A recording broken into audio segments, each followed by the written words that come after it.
এইসব বাচ্চা বাচ্চা ছেলে মেয়েরা এদের ভবিষ্যৎ কি আছে এরা নিজেরাই জানে না, তাই না? তেমনি ঘটনা ঘটে গেল। ওই যে বিল্লমঙ্গলের বাবা শিব শঙ্কর বেশি দিন সময় নিল না, ছেলেটার 5 বছর বয়স, হঠাৎ শিব শঙ্কর রায় কঠিন ব্যাধিতে মারা গেল। মারা গেল তো মরে তো সবাই যায়,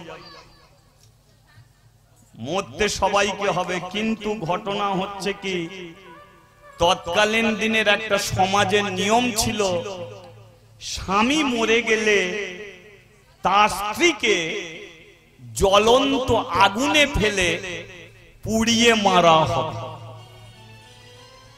তার মানে বিল্লমঙ্গলের বাবা মরে গেছে, মা বেঁচে থাকবে, কিন্তু সমাজের নিয়ম স্বামী মরে গেলে তার স্ত্রীকে জ্বলন্ত আগুনে ফেলে পুড়িয়ে মরা হবে। এটাকে কি বলে? সতীদাহ প্রথা। আর এই সতীদাহ প্রথাটাকে কে তুলেছিল? এই হুগলি জেলারই একটি ছেলে, যার নাম রাজা রামমোহন রায়। এটা হুগলি তো নাকি? তাহলে এই জেলারই ছেলে রাজা রামমোহন রায় এই সতীদাহ প্রথাটাকে তুলে দিয়েছিল। আস্তে মা আস্তে সেই জন্য হুগলি জেলায় কীর্তন করতে এলে শুধু আপনাদের ঘরে প্রণাম করি না, সমস্ত হুগলি জেলার মানুষকে আমি প্রণাম জানাই। কারণ এই মাটিতে এমন একটা ছেলে জন্মেছিল, যে ছেলেটা জীবনে কত সংগ্রাম করেছে, তবে সেই সতীদাহ প্রথাটা তুলেছে। যদি না তুলতে পারত তাহলে আজকে যাদের স্বামী মরে গেছে তাদের বেঁচে থাকার কোনো অধিকার থাকতো না, তারাও জ্বলন্ত চিতায় পুড়ে মরতে হতো। লক্ষ্য করে দেখুন, তাহলে শিব শঙ্কর রায় মরে গেল, মা যোগমায়া স্বামীকে জড়িয়ে ধরে কাঁদবে না ছেলেকে জড়িয়ে ধরে কাঁদবে? স্বামীর দিকে তাকিয়ে আছে, ছেলেটাকে বুকে জড়িয়ে আছে। সে জানে যে আমি বেশিক্ষণের জন্য আমিও ছেলেকে জড়িয়ে ধরে রাখতে পারব। ছেলে মায়েরই বুকটাকে জড়িয়ে ধরে বারবার বলছে, বাবা কেন ঘুমাচ্ছে? ছেলেটা তখনও জানে না যে তার বাবা চিরতরে চলে গেছে। কোনদিন ওই বাবা আর এসে কোলে নেবে না, কোনদিন আদর করে বলবে না, ওরে বিল্লু আয় ভাত খাবি।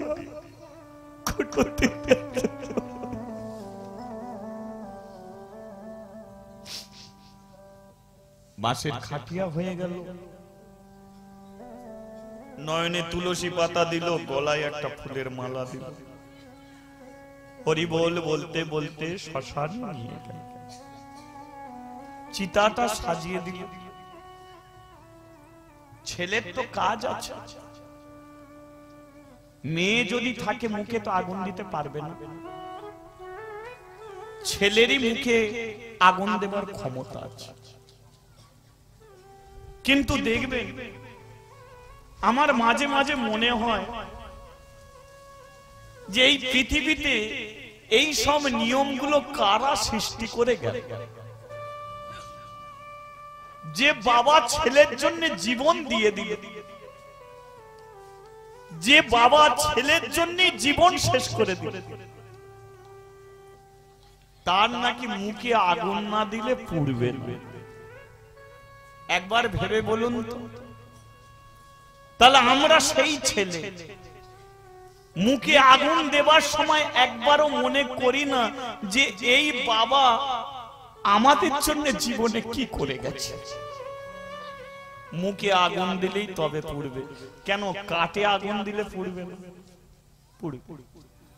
তবু দেখবেন আমাদের মুখে আগুন দিতে হবে। আবার বলে মুখে আগুন কেন দেবে না? মানুষ হয়ে জন্মেছে, কৃষ্ণ কথা কোনোদিন বলেনি, তাই ওর মুখে আগুন দিয়ে মুখটাকে আগে পুড়িয়ে দেয়া হয়। ভেবে দেখেছেন? সেই জন্য বলে হিন্দু সনাতন ধর্মে যত রকম মত তত রকম পথ ঠাকুর রামকৃষ্ণ দেব বলে গেলেন। এই সবগুলো দেখে সে বলে গিয়েছিল যে যত মত তত পথ, তোদের কোনোটাই সঠিক জায়গাতে হাঁটতে পারবে না। মুখে আগুন দিচ্ছে কেন? কারণ কোনোদিন হরি কথা বলে না, সেই জন্য আগে তার মুখটাকে পুড়িয়ে দেওয়া দরকার। ভাবতে পেরেছেন? তাহলে আপনি হরি কথা বলেননি, আপনি কৃষ্ণ কথা বলেননি, তাহলে আপনারও তো মুখে আগুন দেয়া হবে, আপনার মুখটাকে আগে পুড়িয়ে দেয়া হবে। সেই সমাজের বুকে আমরা এখনো বাস করছি, আমরা এখনো জাগিনি, আমরা এখনো জেগে উঠতে পারি। তদ্রূপ সেই সমাজের নিয়ম যে মুখে আগুন দিতে হবে। কতগুলো উলু নিয়ে 7 পাক ঘুরিয়ে ছেলেটা বাবার মুখে আগুন দিচ্ছে, চিতার আগুনটা দাউ দাউ করে চলে উঠেছে। বাচ্চা ছেলে আগুনের ভয়ে আবার মায়ের কাছে ছুটে এসেছে। মা তাড়াতাড়ি করে ছেলেটাকে কোলে তুলে নিয়েছে, আঁচল দিয়ে না মুখটাকে ঢেকে দিয়েছে। কারণ এ তো মা, জানে কিছুক্ষণ পরে আমি মরবো, কিন্তু বেঁচে থাকা অবস্থায় ছেলেকে ভয়ে ছাড়ি কেন? কোলে টেনে নিয়ে আঁচল দিয়ে মুখটাকে ঢেকে রেখেছে। ওদিকে তোকে আর দেখতে হবে না। ছেলেটা মায়ের কাঁধে মাথাটা রেখে মাকে জড়িয়ে ধরে বারবার একটা কথা বলছে, বাবা আর আমাকে কোনোদিন ডাকবে না।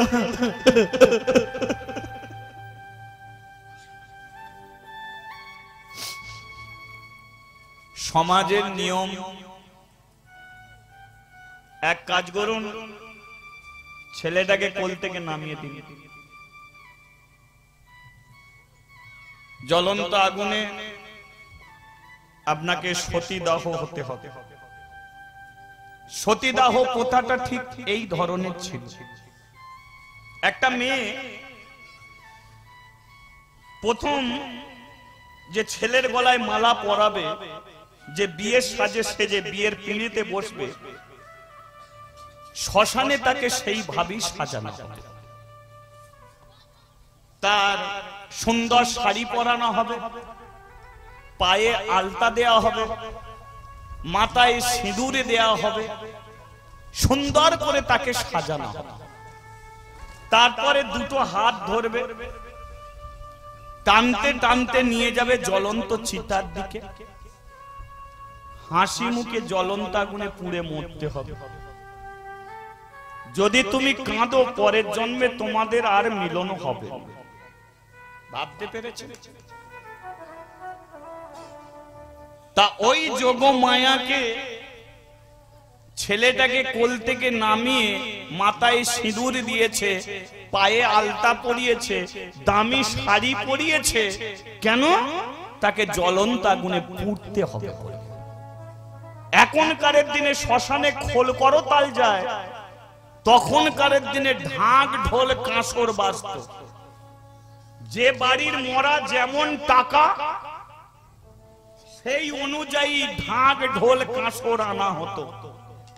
কেন আনা হতো না? মেয়েটা যখন জ্বলন্ত আগুনে পুড়বে, পোড়ার সময় যে চিৎকার, গায়ে আগুন লেগে গেলে যে চিৎকার করবে, যন্ত্রণা যে চিৎকার করে ছটফট করবে, বাবা গো মা গো বলে যে চিৎকার করবে, এটা শ্মশানে কেউ শুনবে না।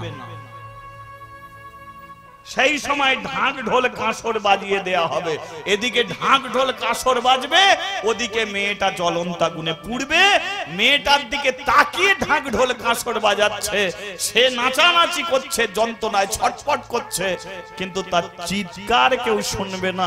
সেই জন্য এই ব্যবস্থা। তাহলে ভেবে দেখুন মা, রাজা রামমোহন রায় কি করে গেছে, কত ভয়ঙ্কর জিনিসকে তুলে দিয়ে গেছে এই পশ্চিমবঙ্গের মাটি থেকে, কেন ভারতবর্ষের মাটি থেকে। সেই জন্য দেখবেন, সেই জন্য আমি বলি যে যারা মালা পরেনি তাদের মর্জি, কিন্তু ওদের ঘরে কোনোদিন ছোট চোখে দেখো না। আমরা যে মালা পরেছি, একমাত্র যারা মালা পরেনি তাদের জন্য আমরা মালা পরতে পেরেছি, নইলে মালা পরতে পারতাম। তাদের জন্য আমরা মালা পরতে পেরেছি। কেন বললাম লক্ষ্য করে দেখুন তো, এই ভারতে যখন ইংরেজ এসেছিল, ইংরেজ যখন ভারতবর্ষের মাটিটাকে শোষণ করে যাচ্ছিল, তখন ইংরেজদের তাড়াবার জন্য কারা এগিয়ে গিয়েছিল? ক্ষুদিরাম ছিল। ক্ষুদিরাম ছিল। বলো, ক্ষুদিরামের গলায় কি মালা ছিল? নেতাজি সুভাষচন্দ্র ছিল, সংগ্রাম করেছে, এর গলায় কি মালা ছিল? বিনয় বাদল দীনেশ এরা সংগ্রাম করেছে, মাতঙ্গিনী হাজরা, ঝান্সি রানী লক্ষ্মীবাই, এদের গলায় কি মালা ছিল? এদের গলায় মালা ছিল না। ভারতবর্ষ স্বাধীন করে গেল, তাই ভারতবর্ষের মানুষ আজকে তুলসী কাঠের মালা পরে নিতাই গৌর, তাই মালা পরেনি, তারা দেশ স্বাধীন করলো, আর তাই আমরা মালা পরে হরিনাম করতে পারবো।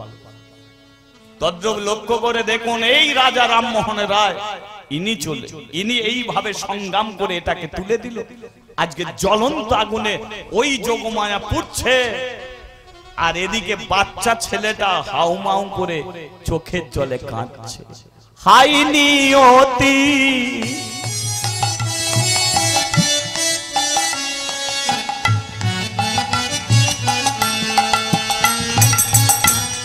তোরে কি বিচার,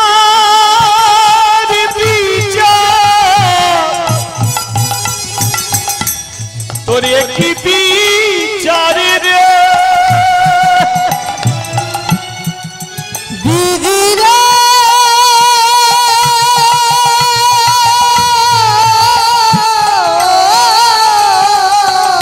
এ তুই কি করলি দিদি? ও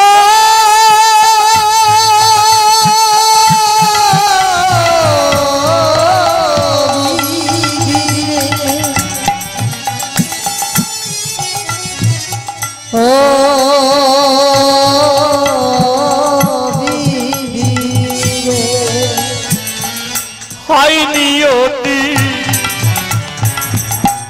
তোরে কি বিচার, তোরে কি বিচার রে, কেন দিয়ে বিধি রে এমনি করে কেড়ে নিলি রে? কোন জন্মে এমন অপরাধে, কোন জন্মে অপরাধে আমায় মাহারা করে দিলি রে? দয়াল রে তো লীলা বোঝাদা, দয়াল রে তো লীলা বোঝাবা। ও দয়াল রে, মাথায় হাত চাবড়াচ্ছে।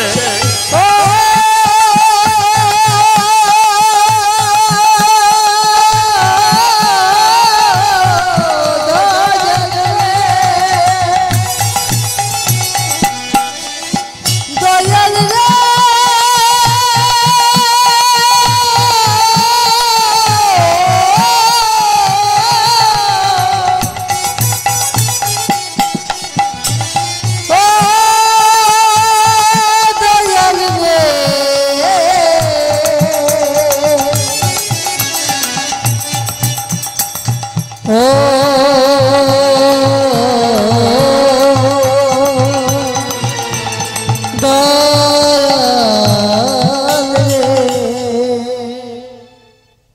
ঘুরে তাকিয়ে আছেন কেন? ওদিকে জলটা দিয়ে দাও। না না, এখানে জল নয়, চিতায়। চিতায় জল ঢেলে একে একে সবাই ঘরে চলে গেল। এ বাচ্চা ছেলেটা শ্মশানে মা বাবা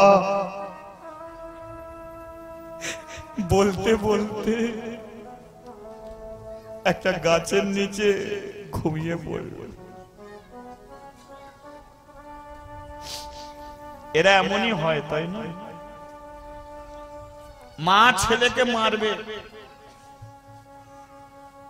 আবার ছেলেটাই মাকে মামা বলে ডাকে। মা যদি রাগ করে বলে আমি আর থাকবো না, চলে যাব, বাচ্চা বাচ্চা ছেলেগুলো কেঁদে আকুলি হয়ে যাবে। কারণ মায়ের ভালোবাসা সন্তানের মায়ের গর্ভ থেকে সৃষ্টি। এই ছেলেটার অল্প বয়সে বাবাও গেল, মাও গেল। বড় লোকের ছেলে, জমিদার ছিল শিব শঙ্কর, টাকা পয়সার কোনো অভাব নেই, কিন্তু ছেলেটার কোনো খোঁজ নেই, শ্মশানে পড়ে পড়ে ঘুমাচ্ছে। ওই শ্মশান দিয়ে একটা ছেলে যাচ্ছে, সম্পর্কে বিল্লমঙ্গলেরই দাদা, নাম হলো তার কর্মমঙ্গল। কিন্তু জীবনে কোনোদিন সে মানুষের মঙ্গল কর্ম করেনি, করে যত সব অমঙ্গল। অনেকের নাম দেখবেন যুধিষ্ঠির। কেন নাম? না, যুধিষ্ঠির সত্য কথা বলতো, আমার ছেলেটা সত্য কথা বলে, তাই সত্যবাদী যুধিষ্ঠির। দেখবেন সকাল থেকে উঠে ওর মতো মিথ্যে কথা আর কেউ। তাহলে নাম কর্মমঙ্গল, কিন্তু জীবনে কারো কোনোদিন মঙ্গল কর্ম করে। এখন সে ওই শ্মশান দিয়ে যেতে যেতে দেখতে পেয়ে গেল, আর দেখতে পেয়েই মাথায় ভাঙছে, শ্মশানে তো এখন কেউ নেই, ছেলেটা পড়ে পড়ে ঘুমাচ্ছে, এর বাপের তো অনেক সম্পত্তি আছে, তাহলে আমি যদি ছেলেটাকে এই ফাঁকে তুলে নিয়ে যাই, তাহলে এর বাপের যত কিছু সম্পত্তি তাহলে সবটা আমার হয়ে যাবে। তাহলে একে আমি দুবেলা দুমুঠো খেতে দেবো, আর বাপের সম্পত্তি যেমন ইচ্ছা তেমন করে সব ভোগ করব। এই চিন্তা করে কর্মমঙ্গল কি করলো, ওই 5 বছরের বিল্লমঙ্গলকে তুলে নিয়ে গিয়ে বাড়িতে দুবেলা দুমুঠো খেতে দিল, আর ওর বাবার সম্পত্তি কর্মমঙ্গল সব ভোগ করতে লাগলো। এটাকে কি বলে বলুন তো? কপা। সেই জন্য বলে সময়ে মানুষকে কোন জায়গায় টেনে নিয়ে যায়। আজকে তোমার সময় ভালো, কালকে তোমার এমন সময় থাকবে কিনা তুমি জানো? তুমিও জানো না, আমিও জানি না আমাদের সময়গুলো কেমন থাকবে। সময়ে মানুষকে ভালো জায়গায় নিয়ে যায়, আবার সময়ে মানুষকে নিচু জায়গায় নিয়ে যায়। সেই জন্য বলে টাকা থাকলে দামি ঘড়ি কেনা যায়, কিন্তু সময়কে কেনা যায় কি? টাকা থাকলে সুন্দর বিছানা কেনা যায়, কিন্তু চোখের ঘুম কেনা যায়। এবার ভগবান তোমার কপালে যেটা লিখে দিয়েছে সেটা ছাড়া অন্য কিছু হবে না। জমিদারের ছেলে বিল্লমঙ্গল চলে গেল কর্মমঙ্গলের কাছে, যার বাবার এত সম্পত্তি সে পাচ্ছে না, সে শুধু দুবেলা দুমুঠো খেতে পাচ্ছে, আর কর্মমঙ্গল তার বাবার সম্পত্তি ভোগ করছে।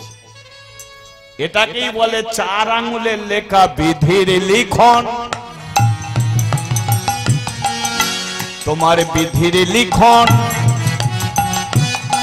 কে করবে খণ্ডন? এই যে কেহ না বলিতে পারে, তিনি যেমন করা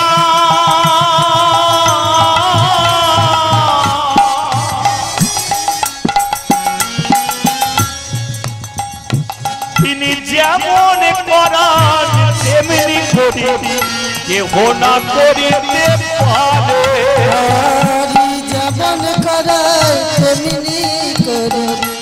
না করিতে পারে বলে আমরা কিছুই করিতে নারি আমরা কিছু করিতে নারি বলে আমরা কিছুই করিতে নারি আমরা কিছু করিতে নারি ও যে সবই করান শ্রী হরি কিছু করিতে নারি হরি হলেন ভবের কান্ডারি আমরা কিছু করিতেই নারি হরি হলেন ভবের কান্ডারি আমরা কিছু করিতেই নারি আমাদের পারে করো করো পারি আমরা কিছু করিতেই নারি আমাদের পারে করো করো পারি আমরা কিছু করিতে নারি তোমরা মুখে বলো হরি হরি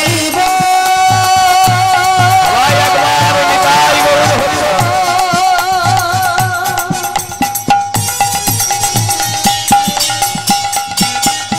হরি বল।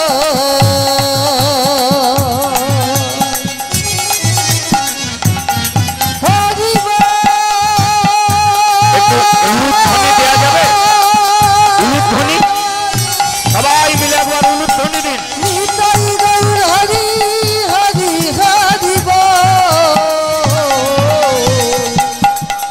পারে পড়ো আমায় পড়ো পারি আমরা কিছু করিতে নারি একবার উলুধ্বনি সবাই করি আমরা কিছুই করতে নারি একবার শঙ্খধ্বনি সবাই করি আমরা কিছুই করতে নারি আরে ধুলায় গড়া গড়ি আরে হরি হরি আর একবার বলে ধুলায় গড়া গড়ি দিয়ে হরি হরি হরি বলে ধুলায় গড়া গড়ি দিয়ে আমরা কিছু করিতে নারি বলে আমরা কিছুই করিতে না আমরা কিছু করিতে নারি তিনি যেমন করান তেমনি করি কেহ না করিতে পারে জবান করে তেমনি করি বিনা কিছু করি বলিয়ে রাধা মাধব কি গিরিধারী লাল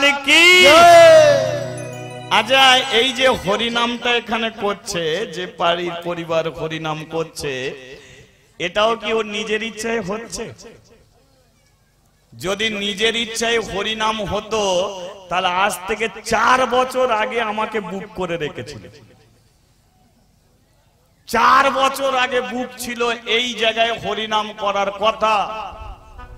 লকডাউন বন্ধ, আবার লকডাউন বন্ধ, আবার কিসের জন্য বন্ধ। এ বছরেও যা একটা কি ঝড় আসার কথা ছিল কি বলো তো, খালি অন্য দিক দিয়ে কেটে পড়লো বলে তাই। যদি এদিকে ঘুরে আসতো তাহলে এখানে হতো? তাহলে কি আমাদের ইচ্ছায় হচ্ছে কিছু? এই ভালো এই মন্দ তদ্রুপ আমাদের ইচ্ছায় কিছুই নয়। ড্রাইভারের সিটে ড্রাইভার যদি না বসে বাস চলবে কি? ড্রাইভারের সিটে ড্রাইভার না বসলে যেমন বাস চলে না, তদ্রুপ ভগবান শ্রীকৃষ্ণের কৃপা যদি না হতো তাহলে সূর্য উঠতো না, দিন রাত্রি হতো না। কোন দিন বিশ্বাস করো যে সে আছে বলেই দিন রাত্রি হচ্ছে। ড্রাইভারে এক ঠাকুমা জীবনে কোনোদিন বাসে ওঠে, সে বলে বাসে করে যাব। ঠাকুমা কি করেছে, টুকটুক করে গেছে, গিয়ে একটা বাস দেখতে পেয়েছে, সেটা উঠে পড়েছে। উঠে দেখতে পাচ্ছে প্রতি সিটে লোক বসে আছে। ঠাকুমা বলে আমি কোথা বসবো? সামনের একটা সিট খালি ছিল, সামনের সিটে গিয়ে বসেছে। এখন ওটা তো ড্রাইভারের সিট, ড্রাইভার চা খেতে গেল। ড্রাইভার এসে বলে কিনা ঠাকুমা এখানে কেন? বলে তুমি কি? বলে আমি ড্রাইভার। বলে তাহলে বাস চালাও। বলে এটা আমার সিট, এখানে না বসলে কি বাস চলবে? ঠাকুমা বলে কেমন ড্রাইভার হয়েছে, পেছনে বসে বাস চালাতে পারবে? বলো পেছনের সিটে বসলে বাস চলবে? তাহলে ড্রাইভারের সিটে ড্রাইভারে না বসলে যেমন বাস চলে না, তদ্রুপ ভগবানের কৃপা যদি না হতো দিন রাত্রি হতো না, নদীতে জোয়ার ভাটা খেলতো না, এ হরিনামও হতো না, ওখানে ভক্ত সেবা। তদ্রব যা হয় তাই তার ইচ্ছায়। তদ্রব বিল্ল দুঃখ করিস না, তোর কপালে আরো দুঃখ আছে। নিজের জমি জায়গা সম্পত্তি তুই ভোগ করতে পারবি না, অন্য একজন ভোগ করবে। দেখ না তোর গতি কোন জায়গায় গিয়ে দাঁড়ায়। ছেলেটা শুধু দুবেলা দুমুঠো খেতে পাচ্ছে, আর তার সম্পত্তি অন্যজন ভোগ করছে। এবার কর্মমঙ্গল চিন্তা করলো যে ছেলেটা বাচ্চা ছিল, এখন চৌবাচ্চা হয়ে গেছে। কি ছোট ছিল, এখন বড় হয়ে গেছে, ওর জ্ঞান বিবেক বুদ্ধি সব হয়েছে। এখন ও যদি জানতে পারে যে ওর বাবার সম্পত্তি আমি ভোগ করছি, তাহলে গ্রামের মোড়লদের ডেকে নিয়ে এসে যদি ওর বাবার সম্পত্তি আমার কাছ থেকে ছিনিয়ে নেয়, তাহলে তো আমার লসের রান হবে। কিন্তু সে সুযোগ দেব না, ওকে টানতে টানতে আমি এমন জায়গায় নিয়ে যাব, আর নিয়ে গিয়ে যদি সেই জায়গায় একবার যাবার নেশা ধরিয়ে দিই, তাহলে একদিন গ্রামের মানুষদের ডেকে নিয়ে এসে ওকে গাম ছাড়া করে দেবে। প্ল্যানটা কর্মমঙ্গল কি নিয়েছে লক্ষ্য করে দেখুন। একদিন রাত্রিকালে বিল্লমঙ্গলকে গিয়ে বলছে, ভাই আমার সঙ্গে এক জায়গায় যাবি? বিল্লমঙ্গল বলে, দাদা তুমি যেখানে নিয়ে যাবে আমি সেখানে যাব। তুমি যেটা নিয়ে যাবে আমি সেটা যাব। চ তবে ওঠ। উঠেছে। এবার মাগো একটা নদী আছে কৃষ্ণপেন্না, নদীটার নাম হলো কৃষ্ণপেন্না, এদিকটা হলো কৃষ্ণবেন্দা। যে গ্রামে বিল্লমঙ্গল জন্মেছে, কিন্তু নদী কৃষ্ণপেন্না, নদীর ওপারটা একটা সুন্দর জায়গা আছে, যে জায়গায় ভালো ছেলে গেলে আর ভালো থাকবে না। কি নদীর ধারি সেই জায়গাটা, সেটা হলো পতিতালয় বা বেশ্যালয়। কি গো, ওই জায়গায় যদি কোনো ভালো ছেলে একবার চলে যায়, দ্বিতীয়বার তাকে যেতেই হবে। কারণ ওখানে যারা থাকবে, কি গো, তারা তোমাকে এমন লোভ দেখিয়ে দেবে, কি গো আসবে তো? এ বলবে হ্যাঁ আসবো, জানো আমার তার একটা লিপস্টিক কেন তো, ওই ডিমান্ড বাড়ছে। তারপরে আমার তার একটা শাড়ি এনো তো, কারণ ওরা তো নেবার ধান্দা। কারণ ওরা ওই জায়গায় গেছে কেন? অনেক দুঃখ কষ্ট নিয়ে ওই জায়গায় পড়েছে। ওরা জানে সমাজের মানুষ কোনোদিন মেনে নেবে না, তাহলে আমরা ভালো করে বাঁচবো, ভালো করে খাবো, টাকা পয়সা কাদের থেকে নেবো? ওদের থেকে। কর্মমঙ্গল ভাইকে নিয়ে চলে গেল কোথায়? পতিতালয়ে। আর নিয়ে গিয়ে হাতে একটা জলের গ্লাস তুলে দিল। জলের গ্লাস না মদের গ্লাস? এও সাদা ও সাদা, কি কিন্তু এটার নাম জল, ওটার নাম দাদা। এও জল ও জল, এটা হচ্ছে জল, ওটা হচ্ছে দাদা। দাদা ধরিয়ে দিল, খেলো, মাথা ঝিমঝিম করছে। কর্মমঙ্গল বলে ওষুধ কাজে লাগছে। কে তোকে তো আমি এই জায়গাতেই নিয়ে রাখবো, তুই যত এই জায়গায় থাকবি ততই আমার মঙ্গল। এবারে বলুন তো, যে জিনিস ওইটা একবার ধরে ফেলেছে, আমি কাউকে ছোট করছি না, মদ খাও, বারণ আমি করব না, কিন্তু মদ খেয়ে হরিবাসরে এসো না। হরিবাসরে যদি এসো তো শান্ত হয়ে বসো, মাদলামি এখানে করো না। যখন যেমন তখন তেমন, যার সঙ্গে যেমন তার সঙ্গে তেমন, যেখানে যেমন সেখানে তেমন। এই প্রবাদ বাক্য, এই নিয়মগুলো অনুযায়ী হাঁটুন, তাহলে দেখবে আপনার জীবনটা ভালো থাকবে। আপনি খাবারের সময় খাও, যখন তখন খেলে গ্যাস হবে, অ্যাসিড হবে, আপনার বমি হয়ে যাবে। ঘুমাবার সময় ঘুমাও, এইখানে ঘুমালে গন্ডগোলটাই বাড়বে। কারণ ঘুমাবার জায়গা বিছানা আছে, এখানে নয়। এখানে যদি কেউ ঘুমায় তাহলে সে মহা পাপে পড়বে, মহা অপরাধে পড়বে। যাই হোক, ঘুম যদি এসে যায় আর পাপের কথা অপরাধের কথা সে আর শুনবে গো? কি গো, চোখে ঘুমাও মা, ঘুমিয়ে যাও। যারা ঘুমাচ্ছ ঠিক আছে, ঘুমিয়ে যাও। পাশে যদি গঙ্গা থাকে একবার ডুব দিয়ে দেবে, কারণ সর্বতীর্থ বারবার, গঙ্গায় স্নান একবার, গঙ্গার জলে ডুব দিলে সর্ব পাপ থেকে মুক্তি পাবে। তাই যারা ঘুমাচ্ছ পাশে গঙ্গায় ডুব দিয়ে দেবে। ও সব চলবে না। হরিবাসরে অপরাধ করলে গঙ্গার জলে ডুব দিলেও গঙ্গা তোমাকে নেবে না। চপল গোপাল অপরাধ করেছিল, কি গো, গঙ্গায় ডুবে মরতে গিয়েছিল। পতিত পাবনী গঙ্গা দূরে সরে গেল, তাকে কাছে টানেনি।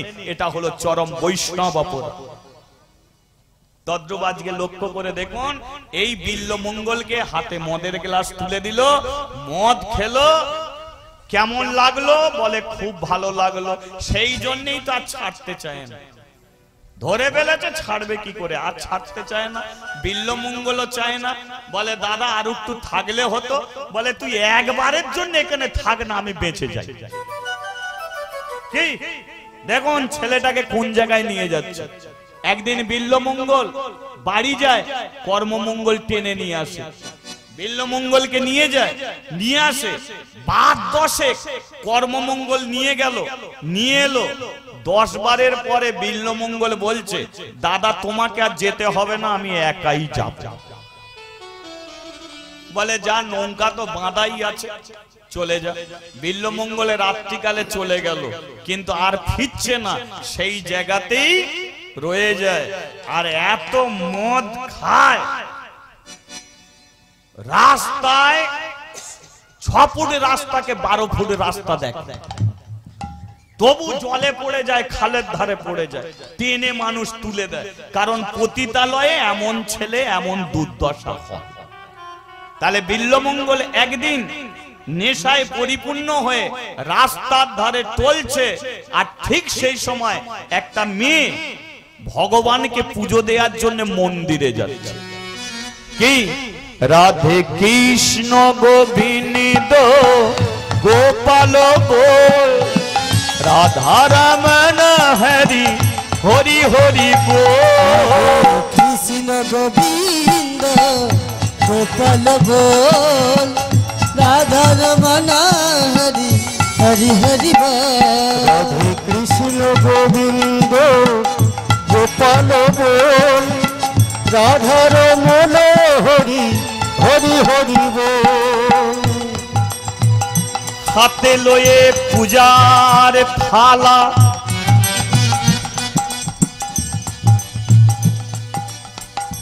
ছোট ছোট পায়ে যায় মন্দিরে।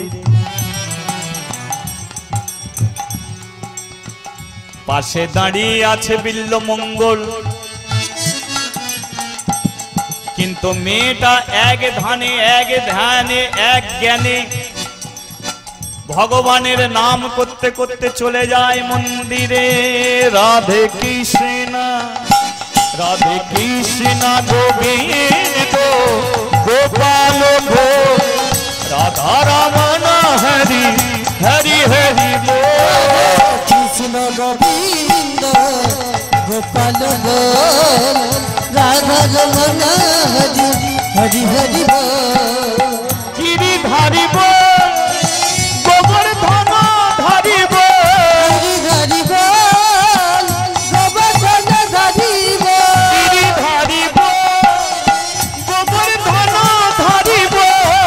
হরি বল, গোবর্ধন ধারী বল। রাধা রমন হরি কৃষ্ণ কৃষ্ণ বল। রাধা রমন হরি কৃষ্ণ কৃষ্ণ বল। রাধে কৃষ্ণ গোবিন্দ গোপাল গোল, রাধা রমন।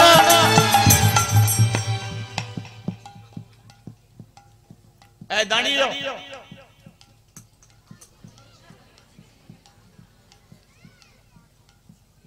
না না, এখানে দাঁড়াতে বলছি না। ওই মেয়েটা যখন বিল্লমঙ্গলকে পাশ কাটিয়ে চলে যাচ্ছে, পেছন থেকে বিল্লমঙ্গল এই দাঁড়া, মেয়েটা সঙ্গে সঙ্গে ঘুরে দাঁড়িয়ে। আপনি আমাকে ডাকছেন? হ্যাঁ ডাকছি। কি নাম তোমার? আপনি আগে সোজা হয়ে দাঁড়ান। সোজা হতে পারবো না, কারণ ভেতরে পড়ে গেছে। বাবা যা প্রশ্ন করছি উত্তর দাও। আমার নাম চিন্তামণি। চিন্তামণি কোথায় যাচ্ছ? ঠাকুর ঘরে যাচ্ছে, মন্দিরে যাচ্ছে। কেন? মন্দিরে পূজা দিতে যাচ্ছে। হাতে কি? প্রসাদ। আচ্ছা, তোমার ভগবানকে দিলে ও খায়? কি গো, ভগবানকে দিলে খায়? খায় না। কিন্তু এখানে একটা ভগবান দাঁড়িয়ে আছে, আমি খেতে পারি। এক কাজ করো, পুজো করো, কিন্তু পূজার প্রসাদটা আমাকে দিয়ে যাবে। মনে থাকবে? মনে থাকবে? ঠিক আছে, অপেক্ষায় থাকুন, আমি পূজাটা সেরে আসি। নন্দ দুলাল রোজের গোপাল, নন্দ দুলাল রোজের গোপাল, ঠাকুর ঘরে গেল, প্রদীপ জালে, ধূপ জালে, চন্দন বাটে, আর ওই ঠাকুরের পূজা করে, আরতি করে। নন্দ দুলাল রোজের গোপাল, নন্দ দুলাল রোজের গোপাল, রোজের গোপাল আমার গিরিধারী লাল, রোজের গোপাল আমার গিরিধারী লাল, ও রোজের গোপাল আমার গিরিধারী লাল। রোজের গোপাল আমার গিরিধারী লাল। রাধে কৃষ্ণ, রাধে কৃষ্ণ, রাধে কৃষ্ণ। তালিটা রাখা।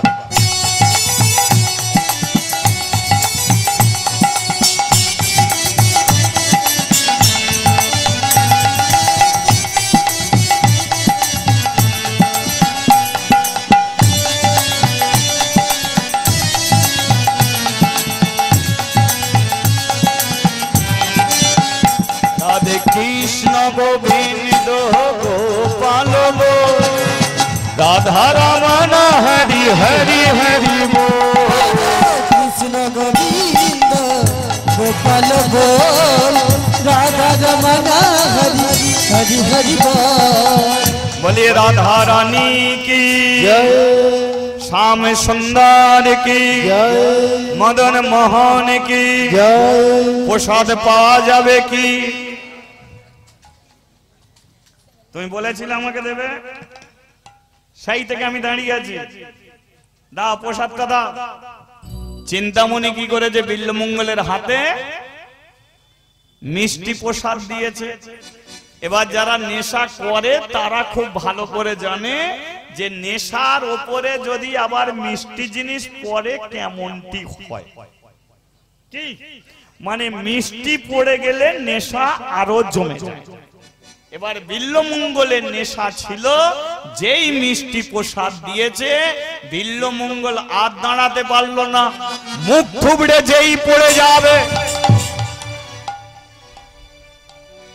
পিছন থেকে চিন্তামণি হাতটাকে টেনে ধরেছে, আর যেই টেনে ধরেছে বিল্লমঙ্গল চিন্তামণির মুখের দিকে তাকিয়ে বলে, পারবে? পারবে আমাকে এমনি করে ধরে রাখতে পারবে? তোমার নামটা আমি ভুলে গেছি। আমার নাম চিন্তামণি। আর চিন্তামণি, আমার যখন 5 বছর বয়স, আমার বাবা মাকে একই চিতায় পুঁততে আমি দেখেছি। জানো, আমাকে একজন মানুষ করেছিল। আমার সম্পর্কে দাদা ছিল কর্মমঙ্গল, মানুষ করেছিল আমাকে। জানো, এই জায়গায় টানতে টানতে নিয়ে চলে এলো। আমি ব্রাহ্মণের ছেলে, দেখো আমার যোগ্য সূত্র পইতে আছে। আমি যাগযজ্ঞ পূজা অর্চনা করতে পারতাম, কিন্তু আজকে আমি পতিতালয়ে মদ খাই। কার জন্য জানো? এই সমাজের মানুষের জন্য। আমি ভালো হতে চেয়েছিলাম চিন্তামণি, কিন্তু ভালো আমাকে হতে দিল না। এই রাস্তা আমি কোনোদিন জানতাম না, কিন্তু আমার দাদা টেনে আমাকে এই জায়গায় করে দিল।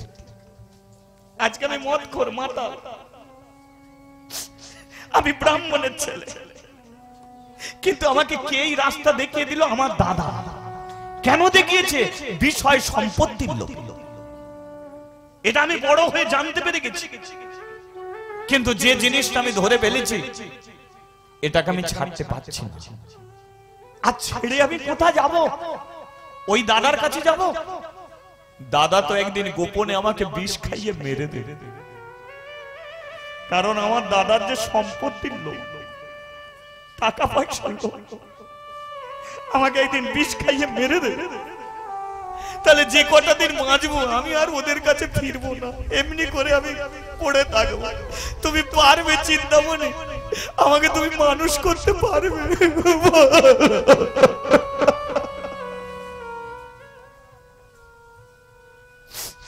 আমি আবার মানুষ হতে চাই, আবার আমি মানুষ হব। তুমি পারবে আমাকে মানুষ করে নিতে পারবে? চিন্তামণি বলল, শোনো, তোমার নাম বিল্লমঙ্গল, কিন্তু তোমাকে আমি বিল্লমঙ্গল বলে ডাকবো না। আজ থেকে তুমি আমার ঠাকুর, আর আমি মন্দিরে পুজো দিতে যাব না, আমি তোমাকেই পুজো করব। তুমি আমার ঠাকুর। তবে আমি কথা দিচ্ছি, তোমার জন্য আমি কি করব সেটা আমি জানি না, কিন্তু ভগবান শ্রীকৃষ্ণ যদি কৃপা করে তাহলে এই পতিতালয় থেকে তোমাকে আমি এমন শিক্ষা দেব, তুমি একদিন ভগবানকে দর্শন করবে, তুমি একদিন ভগবান শ্রীকৃষ্ণের চরণ। আমি কথা দিলাম। চলো, আর তোমাকে কোথাও যেতে হবে না, আমার ঘরে চলো। তোমার ঘরে গেলে মানুষ কি বলবে? মানুষের সমাজ থেকে আমরা বাইরে চলে এসেছি, সমাজের মানুষ আমাদের মেনে নেবে না। কত পুরুষ মানুষ আমাদের ঘরে আসে, আমাদের শরীরটাকে ভোগ করে চলে যায়। ওদের ঘরে বলি, তোরা পারবি আমার হাতে শাঁখা পরিয়ে দিতে, মাথায় সিঁদুর পরিয়ে দিতে, সন্তানের মা করে দিতে? ওরা বলেন না, কারণ ওরা আসে শরীরটাকে ভোগ করার জন্য, ভালোবেসে। তাই আমরা সমাজের বাইরে আছি, তুমিও ঠাকুর সমাজের বাইরে।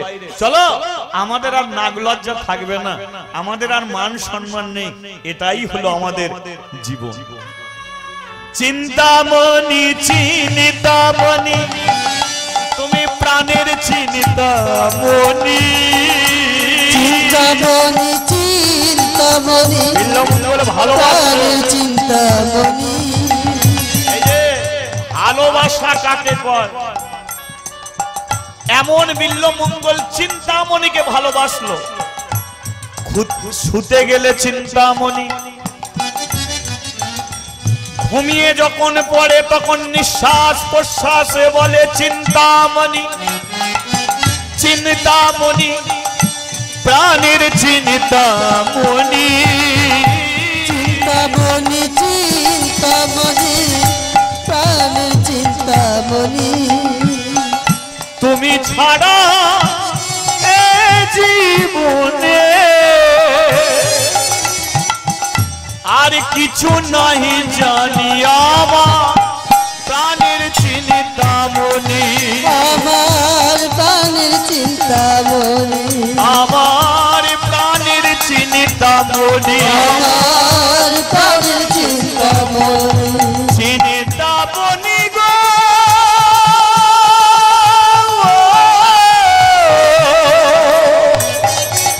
হরি বল হরি বল হরি বল। চিন্তামণি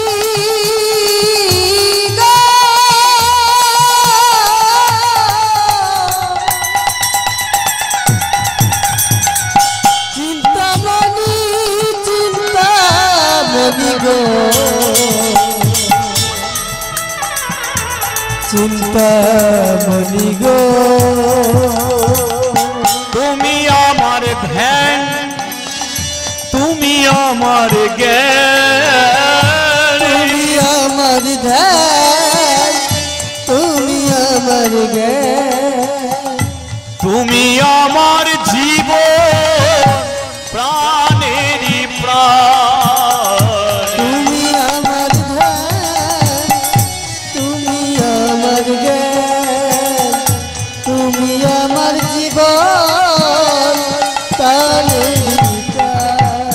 চিন্তামণি চিন্তামণি, প্রাণের চিন্তামণি, তুমি ছাড়া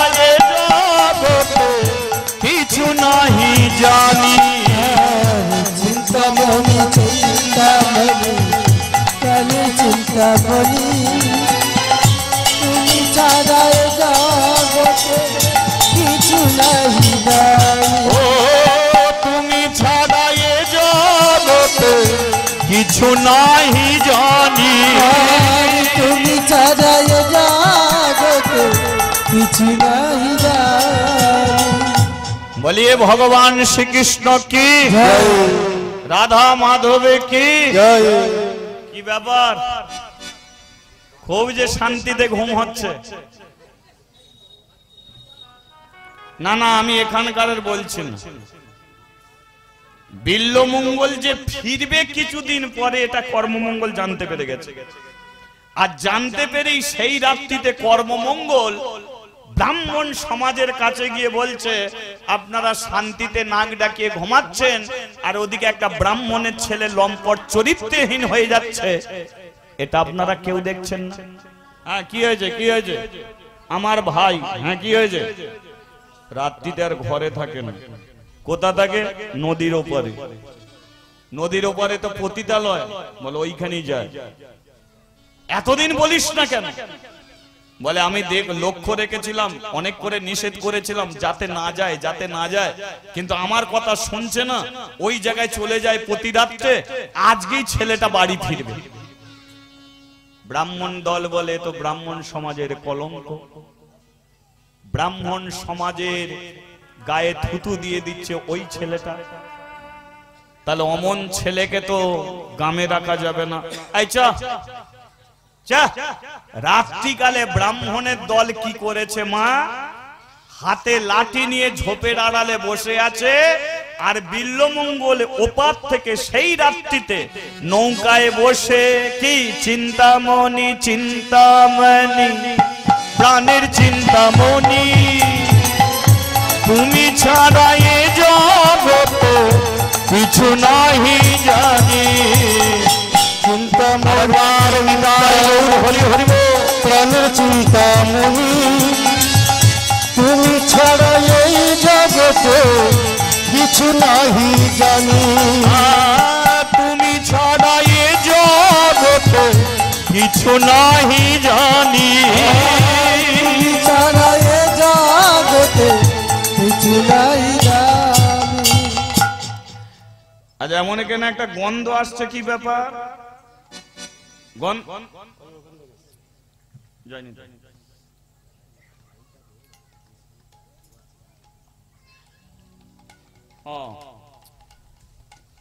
জয়নিদাই যাদের বাইক আছে একটু আপনাদের তো হরিকথা শোনা একটু বিঘ্ন ঘটিয়ে যাবে ওখানে একটা জিসিপি দাঁড়িয়ে আছে আসতে পারছে না তাই আপনারা একটু বাইকটাকে একটু ঠিক করুন ঠিক আছে জিসিবিটা আসতে পারছে না